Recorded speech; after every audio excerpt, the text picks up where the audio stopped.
معزز سامعین اور حاضرین، میزبان کے لیے دعا کرنا سنت نبوی ہے۔ مسلم شریف میں حدیث مبارکہ ہے، حضرت عبداللہ بن بسر رضی اللہ تعالی عنہ نے فرمایا کہ رسول اکرم صلی اللہ علیہ وآلہ وسلم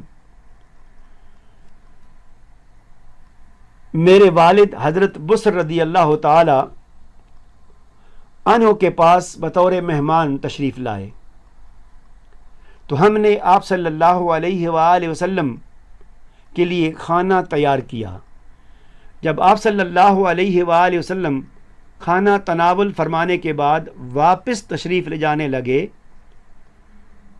تو حضرت بسر رضی اللہ تعالی عنہ نے حضور نبی کریم صلی اللہ علیہ وآلہ وسلم کی سواری کی لگام تھام کر دعا